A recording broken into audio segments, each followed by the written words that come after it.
Hi, my name is Brian Houston, and I have no real purpose in life except just to get on Zoom and contact friends now, and then share what we may be going through and what is happening in this world. And so I thought, well, I'm doing some things for work with Zoom, but this is a great opportunity to visit with folks like Engel from Fort Worth Star Telegram, who's a good friend, but we don't get to visit very often. So now we got all the time in the world, Mac. So we can sit here till midnight if you'd like. Do that. How you doing? Yeah, I'm pretty good. I'm not bad. I got out today a little bit. Uh, I went to the hardware store, so that's pretty exciting. And let me see if I'm going to show you what I'm working on. Okay. I've actually done and set a lot of little goals, like fitness goals. I really, Brian, want to be able to do 50 push-ups in one set. Okay. That's one goal, and I've got this program on here. If I move it up a little bit every day, I'm going to get there. So what's your max at the moment? Is it like five? I'm toast at 5. No, I think I can do about 35. Okay. And then but there's a story behind it, and that is in 2007 or 6, I was covering and you remember Terrence Newman, the old Kansas State cornerback. Well, he went to Kansas State, I went to Kansas, and they were going to play that Saturday, so let's bet on the game. So I tell you what, if Kansas wins, oh, I don't know, whatever he said. He said, if Kansas State wins, you got to do 50 push-ups here in the locker room.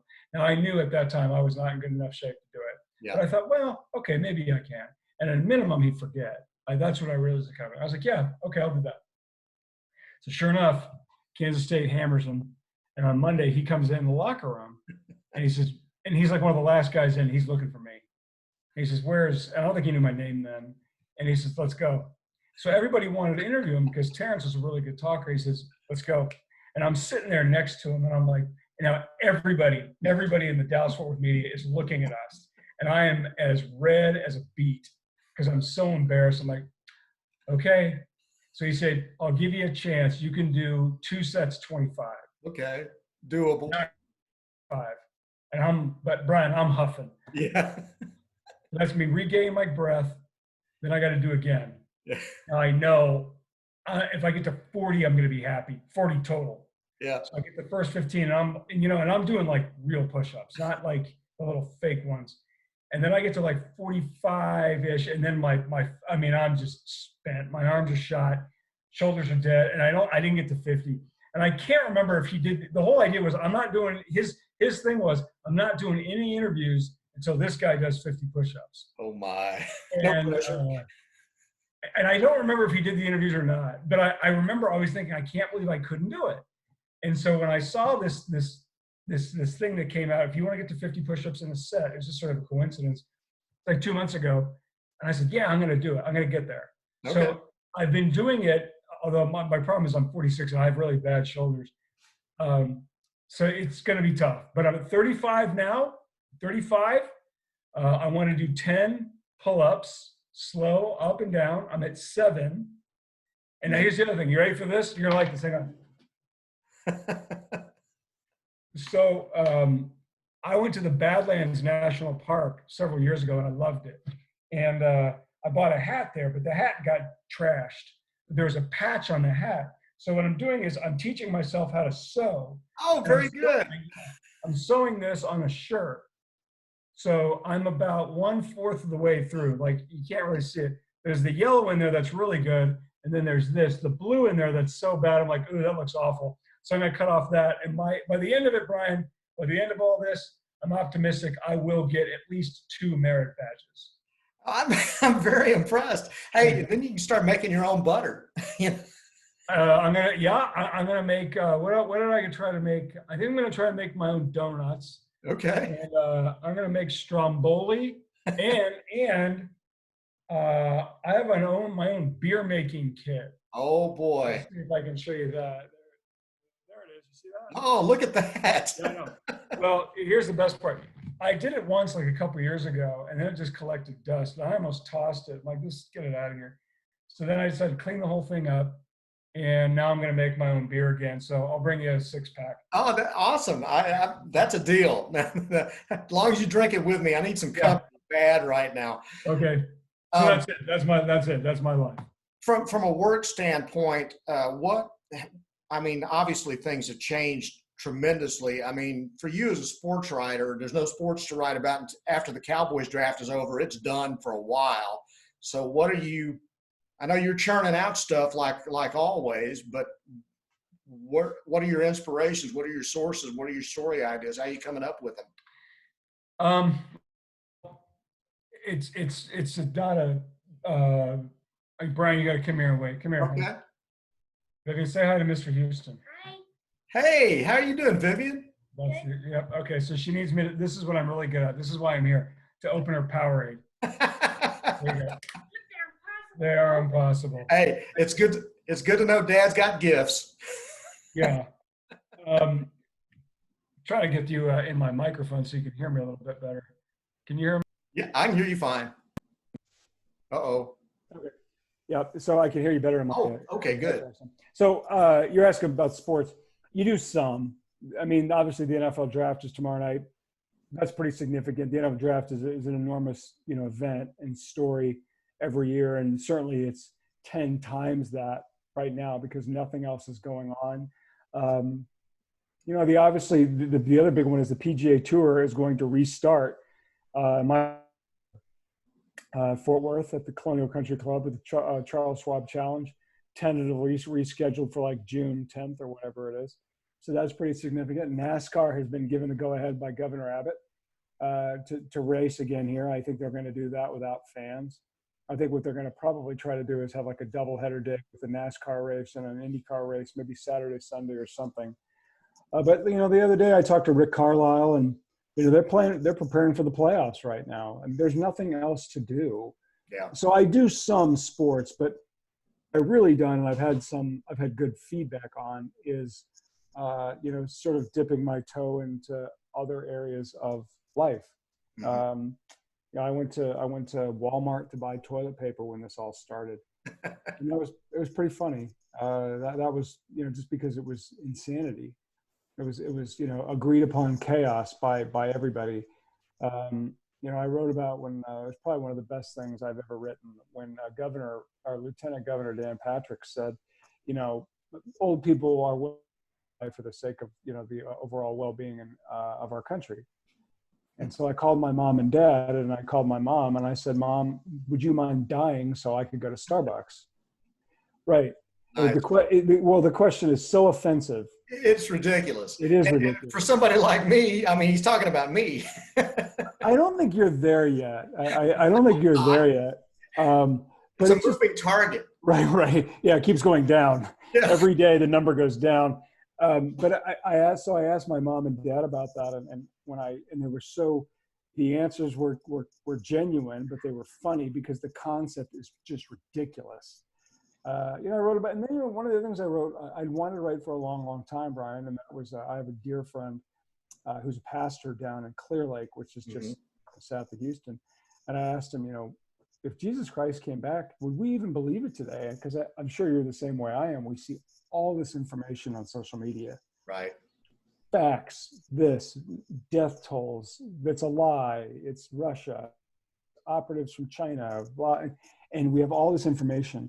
And it's also politicized now. We don't believe any of it. No. If it comes from Fox, then a liberal doesn't believe it. If it comes from CNN, a conservative doesn't believe it. There's a number of other platforms and sites out there we just immediately dismiss.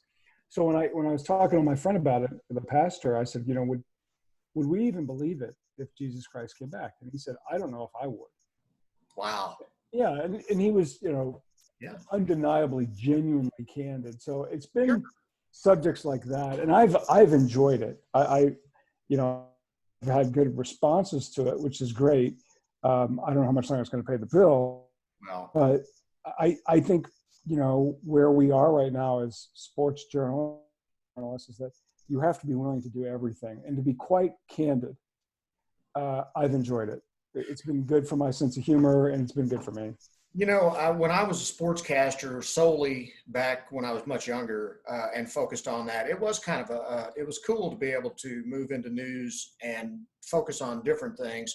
Mhm. The thing about news that got to me after about 30 years of it was so much of it was bad, and Yep. you take that home with you. And I'm fearful for my son right now because he is primarily a Capitol correspondent in Baton Rouge at a TV station, but obviously everything is pretty much the only politics going on right now are the daily press conferences by the governor. And Louisiana is like a petri dish for coronavirus right now. I mean, it is per capita, maybe it's as bad as New York or New Jersey. Okay. Really? Oh yeah, I it's didn't know that. insane per capita, and looking at it from the ratios. But I see, every day you got to go out there and you got to. People are afraid. They're nervous about their jobs. You're doing stories about restaurants. Just trying to stay solvent. And in Louisiana, the poverty level is off the charts to begin with. So that it's not like they've got much anyway. And now then the oil prices doing what they did in a state like Louisiana that depends on and does not have a very diversified economy. I mean, the pressure's real, and you just wonder, and that impact is not only on everybody that's obviously alive in that area, here, wherever, but when you're writing about it or you're reporting about it, and that's all you see all day long, and you don't have the luxury of saying, okay, I'm just going to shut everything off right now and get my mind on something else. You don't have that luxury. He doesn't have that luxury right now. He's got to be exposed to it every day, and so it takes a toll. I think one of the dangers in that is that you get numb to it. Mm-hmm. I think what happens, and you did it, longer than I did. You can. One of the things that I know when this started, I know there was a story I was looking for, COVID related, and I didn't get it. Mm. I didn't get the scene right as a journalist. I wanted to go see. There was a basketball court, a public basketball court that was crowded on a Sunday, like idiot alert. Like, what are you doing? So I went the next day to see the same thing, and I didn't see it. And here's the empty court. I was really bummed, and people were taken aback by my reaction to that. Like, why would you be bummed about this? And I forget how that sounds. Now you would understand it. Matt would understand it. My wife would understand. Like tons of people in this business understand. Like, wait a minute. I went to see a train wreck and I didn't see a train wreck.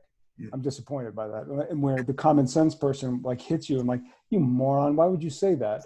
Because after a while you don't realize you're not looking through a lens. You're not looking behind some protective tank. Mm-hmm. You're right there in the middle of it. You're safe when you're not. Or you think, you're looking at it like what you're really doing sometimes is like almost functioning as a voyeur, sometimes, not all the time. Right. But you can have that element to it. So I think what your son's doing, especially at a young age, it's great experience.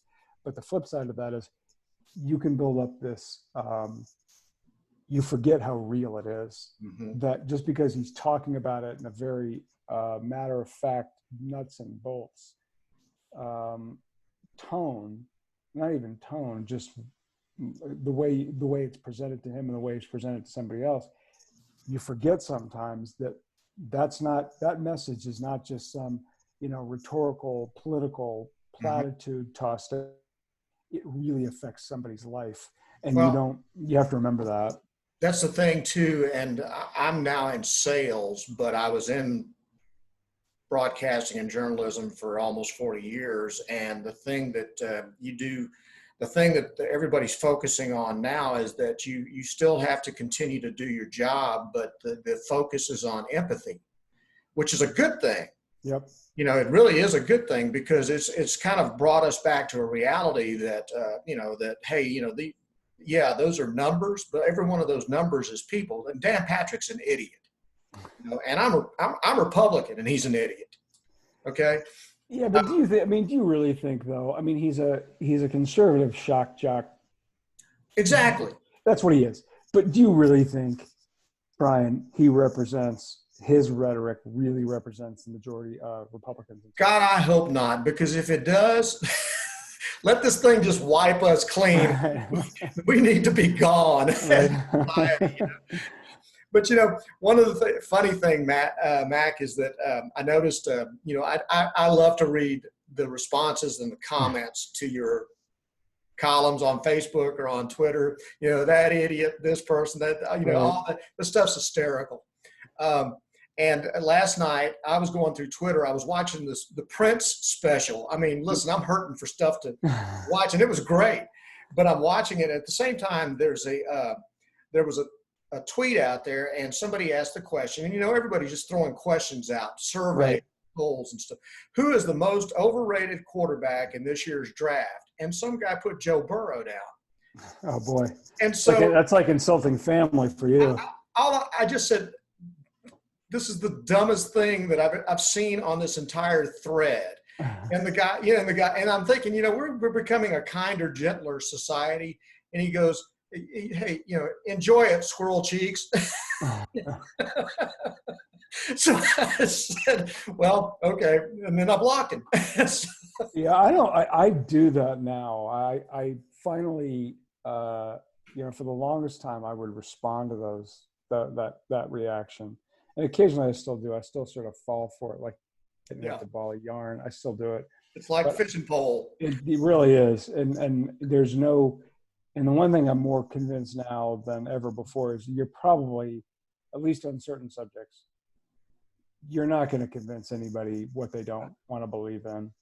So if a person doesn't really want to believe like what's going on right now is a big deal and this is all overreaction, you can every piece of data, empirical, anecdotal, statistical, and whatever expert, he ain't gonna believe it. No. And the other way that goes the other way too. So I finally, it's taken me far too long. I'm embarrassed to say it. As addicted as I am to Twitter, reading it, I don't respond to that as much anymore. And when I do get it, I'm kind of like, I'm like, God, you're done. I don't have time for this. I made it a goal this year. I was not going to get lured into college football fights, and I enjoyed myself immensely this year. I had a great year. LSU had a great year, so I had a great. Right. So what could possibly? So I was not even going to engage, and it was a nice, quiet, pleasant experience. So did LSU play other than the game in Texas? Was any game particularly close? Auburn. 23-20. That was it. Okay. That was it. That was pretty much. I mean, a Texas game was a nail biter, and I was there. I was in Austin for the game, and those two games were. And the Alabama game was a 4-point game. Oh, okay. But LSU had always had a comfortable lead, and Alabama had to come from way behind. So it was, it was just a matter of please, hang on. So it was a fun year, thank God, because it was the last sports basically we had. I was all fired up about Final Four and getting ready for college basketball. That's one of my favorite events, and then that got shut down, and so now you've got no sports going on. And I've been talking to a lot of my clients are high school and college coaches, athletic directors. And one of the people I talked to was Scott Surratt, who is the head football coach at Carthage. They've won 7 state football championships in the 13 years he's been there. It's amazing. But what we talked about was he's got a senior in high school right now who is not able to have prom, not able to graduate, all these things. I reminded him, the good point of that was that, under normal circumstances, he would see that girl about 5 minutes a week in her senior year. Yep. Whereas now they're right there on top of each other all the time. They're together constantly. There's no getting away from dad. So I said, enjoy the time. He says, but at the same time, he hates that she's missing all that. And I asked him, I said, who's it tougher on, the kids or the parents? And he said, honestly, I think it's tougher on the parents. So do I. Because that's picture moments. That's memories that you're going to have. They're ready to get the heck out and go. Yep. And so it stinks that they're not going to have a prom or they're not going to walk the stage, but they're looking ahead. It's college and getting away from mom and dad and getting out of the house. I'm laughing because I'm reading about Joe Burrow right now. He's going to be the number 1 pick tomorrow night. And he was supposed to be going through pro days and all this stuff. And he did an interview the last couple of days. He said, yeah, so here I am. I'm living with my mom and dad right now. This is not exactly what I envisioned after I got out of college. That's a good answer. Getting ready to make millions and millions of dollars, you know. He was a neat, I enjoyed talking to him back at the O'Brien Award. Because they have taken good care of the Star Telegram, because we're usually pretty good, a good partner with them. And Yeah. they gave us him in the morning. And so I was able to ask the Bengals question, and that really kind of blew up. And I knew it would. When he said what he said, and when I even gave him the out, because I knew what he said, and I knew how it was going to be reacted to, the reaction to it. Oh, yeah. And that's why I said, okay, are basically implying, are you sure you want to say that? Yeah. He did. He stuck with it. And then obviously he changed his mind, when he went to the combine, however, a week, 10 days later. But I was really impressed with that guy. He was a nice kid. And, I'm hopeful for his sake he does not go to the Bengals. I have been, very outspoken about that. But it looks like that's who they're going to take. And, maybe he can do it. Maybe he can do it. No one else has done it since Boomer Esiason. Maybe he can do it. I hate it for him because I think he's a good guy. But if he could do it, boy, would that be great. Local kid, Ohio kid, that'd be great. But it's such a bad organization. Listen, it's this guy was like, just a godsend if you're an LSU fan, because listen, you want to talk about a cradle for the worst quarterbacks in the history of college football for about a 20-year run. And then he comes along, and to have the kind of year he had this past year, it was just like, this is just way beyond what my mind can, comprehend itself around right now. And I remember, Brian, when they were playing Texas, and I knew who he was. Mm-hmm. I knew he had been at Ohio State, all that stuff. And then I saw him tearing it up. And I tweeted it out, and I said, how many years have we asked how good LSU would be if they had a quarterback? Yeah. And look how good they were. Now granted, that's a generational kid. You're not going to find those kids on a conveyor belt. You're just not.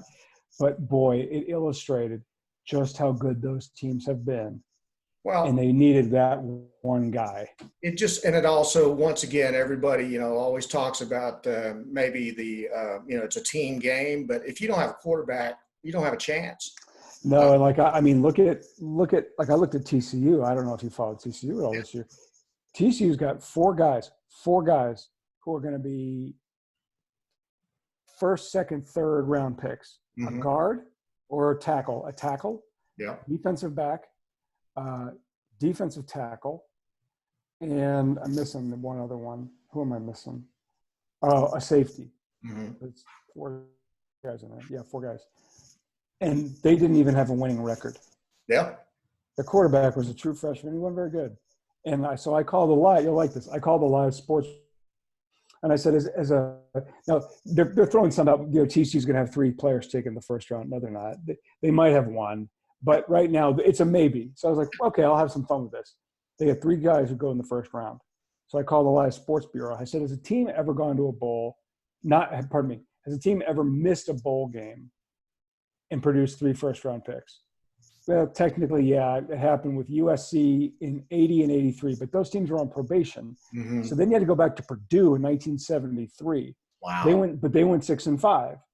And then, but back then there were only 11 bowl games. Right. So Elias told me in the modern era, when the drafts became the draft in 1967, no team that finished with a losing record has ever produced 3 first-round picks. That is a scathing indictment on the quarterback. And you don't want to kill the kid. He's 18, 19 years old. But the bottom line is, if they had just a little bit better quarterback play, that'd been a nice little bowl team. Wasn't. Well, it's just like with tomorrow night with the draft. Part of me regretted doing this today because I thought, well, maybe I ought to hold off and wait till after the Cowboy draft. But I really thought it'd be more fun to ask you, what kind of an S show do you think that's going to be tomorrow night, trying to do that virtually? Pretty bad. I was just talking to my boss about this not too long ago, which was, ESPN tried to do the horse game, right? And that was a disaster. It was a good idea. It was, look, I applaud them for trying. Like, hey, man, we got to try something. So I don't know if you watched any of it. I watched 5 minutes of it. And I couldn't. It was terrible. Well, it was terrible. It just wasn't a good product. And there's too many things that we have right now that we can watch, even if we crave sports, that are better than that. And it was awful. Now, some of it had to do with players are holding phones and it just didn't work. So my thought with this was, you've got 32 teams, right? You've got at least one broadcast center like this where you, so now we're up to 33, and you know there's going to be more than that. And every computer that you add increases the likelihood that something's going to go wrong. And my real hope is that one of these guys gets hacked, that they get hacked and some weirdo puts in like an adult website or something ridiculous. Fully expecting it. Yep, that's what I expect. And like I thought is when I first thought about this, I'm like, well, this is going to be awful. And then I thought, oh, if this is a disaster, sign me up. Like, the only thing about like having the draft in Las Vegas that interested me was they were going to put the players on boats. Yeah. I'm like, that'd be great if these guys fall in. Like, that'd be hysterical. I'd love to watch that. But without that, now we have the real possibility of just, and not only there, so then there's that, and I want to see what these guys wear. Like, where are they putting that? Like, my office is our guest bedroom. Yep. And so you see a little original Kennedy for president poster. That's an original poster. There's not much. This is pretty boring, but I'm really dying to see how guys have fun with this. I hope they do, because if not, it's just reading the phone book anyways. But if guys get into it, and then there is an element of unscripted train wreck show, that I'm excited about. Hey, one other thing I want to ask you, and then I'm going to let you go because I know I've kept you already too long. But the story came out, and I said one of the reasons I contacted you was because I saw your response to it was when Boise State announced that they were going to furlough their entire staff, and it included all coaches.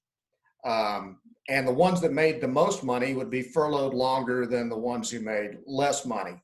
And your response was? That this was the perfect excuse for administrators to slash spending. They have not lost any money yet, Brian. Mm-hmm. We've been doing this for what, 5 weeks? Yeah. Are you going to tell me that Boise State baseball, I don't even know if Boise State has baseball. Are you going to tell me that Boise State's not, that their budget right now has been affected at all in the last 5 months? Absolutely not.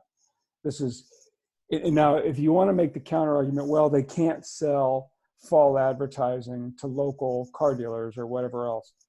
Okay, or maybe I'll buy that. It's a stretch, but maybe I'll buy that. But typically that money doesn't come in, and I don't want to tell you this.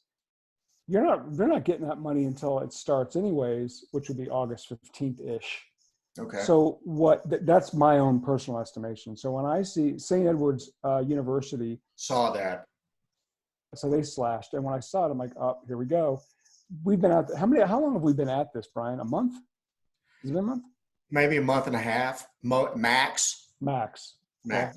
So basketball season was done. The revenue sports were done. Mm-hmm.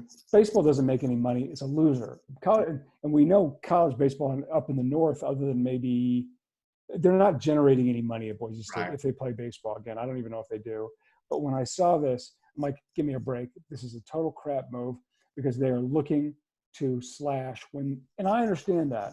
But you don't need to do, this is not the time to do it if you don't have to do it. And they don't, but they are. And that's disconcerting. I know, we've seen other instances as example leadership. I'm not talking about government leadership. I'm talking about business leadership, and they are using this as an example or easy reason to stick out their hand for free money from the government when they aren't the ones designed who should be helped out. Yeah. And then in this particular case, institutions of higher learning, right, that are slashing at budgets when, I understand they're probably a loser, but this is not the time to do it. You haven't really been affected by it yet, but you're acting like you are, which is, it seems wrong. And I know right and wrong is tricky, and we live in a reality, not idealism. But when I saw that, I'm like, this is the perfect example of a place of business, because that's what Boise State is, using this as an excuse to slash when it didn't need to. Okay, I'm not going to end this on that note. I want to end on that note. So what are you doing to keep that 11-year-old entertained right now when she's an only child and probably limited. And believe me, as a parent of an only child, I know what that's like. If you don't have other kids around to keep them entertained, it's up to you. Yep. It's up to Jen. So what are you guys doing to keep her going? I'd be totally lying through my teeth if I said it was me. It's not. It is. Jennifer has done, she calls it Engel Elementary School, and she has done a phenomenal job of projects. We've done little science projects. She bought this book, and we've put together some things. She's doing it. I'm not. Now, we've taken our dog for 58,000 walks. The dog's now weighing about 3 pounds, right? Yes, the dog is qualified for the 2021 Olympics in any sport. But really, it's her. I mean, I work, and they call this my cave. It kind of is.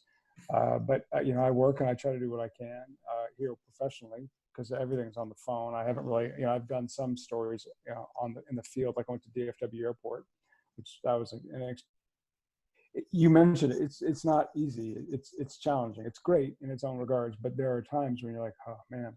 And to be honest, and I'm sure you went through this with Matt, your heart, it's hard sometimes, because and the only thing that's comforting, and comforting is the wrong word, but at least it's not just you. Right. It's everybody. Boy, this thing has been the great equalizer. No doubt about it. Completely. Yep. And that part of it has been sort of, hey, everybody's in the same boat here.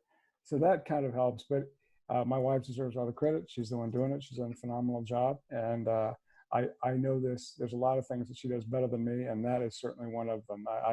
I don't think I could do it. Maybe I could. I'm lucky enough to know that I'll probably won't have to find out. We both are smart enough to know we outkicked our coverage. That's right. So it's been neat in some regards. You get, and I'm sure when your son, I remember the day you took Matt to LSU, and I remember your text message. It was a very quiet ride home. I'll probably never forget that. Yeah, and you probably still remember it, right? Oh, totally. Every second of it. So I don't take like we took our dog for a walk yesterday at 10 in the morning. When this is over, it's over. Like, that opportunity is not coming back. There's a creek not too far from here, so we've gone down, and we've talked about going fishing and things like that. So and my dad said it. My dad, who's 87, he said, hey, you know what? Try to enjoy it. Yeah. Because when it's gone, it's gone. So it's not easy. I'm not gonna lie, but I've tried to do that. I'm not great at it, but I'm trying. Yeah. Well, I told people, I said, I know it's hard to have them home and try to keep them busy, but at the same time, like, I haven't seen my son in person since the end of January. And I don't know when we'll see him next. And up until today, getting to the Louisiana-Texas border and then trying to get across is like trying to cross over from East to West Germany right Why? now. Governor Abbott, for one, wanted everybody that came in from Louisiana, because it is a petri dish for coronavirus. He wanted everybody stopped at the state line, and he wanted them, he demanded a 14-day quarantine when they came into the state. So they wanted their address. They wanted to know where they were going to be. They threatened to go to those addresses randomly to check and see if you're there. I mean, it was a little, it was pretty startling, So I thought, hey, I can drive down to Baton Rouge and see him possibly, but then getting back home could be a real problem. So, it is what it is. It's just the world we live in right now. And everybody trying to do all they've got to do to try to keep this thing contained and, flatten the curve and all the other slogans that go with it. But I just never would have imagined we'd be going through something like this. Yeah, but like long time ago, I saw the Matt Damon movie Contagion. Yep. And I don't even know why I saw it. I watched it one night, and it was pretty good. And it's amazing. It's pretty accurate. Now a lot of some of it's extreme, and all that other stuff, it's Hollywood. Yeah. But still, there are elements to it that you watch that very much fit. Oh yeah. And now we're living it. So how fun. The only other thing is, I will tell you, if you haven't done it, do not get sucked down the tiger Oh, I tried. trail. I mean, I watched 5 minutes of the first episode, and I felt like 150 IQ points dumber and said, I'm out. I just I can't even watched do this. the first one, Yeah. the second one, and I can't remember if it was the second or the third one. It was the one where they talked about the disappearance of the husband or whatever. Now that one interested me. Like Okay. how that, but I haven't watched it since. And I'm like, yeah, who cares? Yeah. So what? I said, nope, I'm not going down this trail. I just can't. Yeah, I stopped. That kind of stupid, I just can't deal with. Nope. And I'm amazed, you know, it is days like that when you watch certain episodes of certain, you know, TV like that. Yeah. Boy, you feel really good about your life. Exactly. Hey man, I appreciate it. Thank you so much for I just enjoy the visit. And Likewise. Thank you very much, Brian. anything we can do for you, let us know. And I'll best do that. to your family, and hope you stay healthy. Brian, thanks so much. My best to your family. Bug me anytime. It's always great to chat with you. Good talking to you, man. Thank you. See you later. All right. Bye-bye.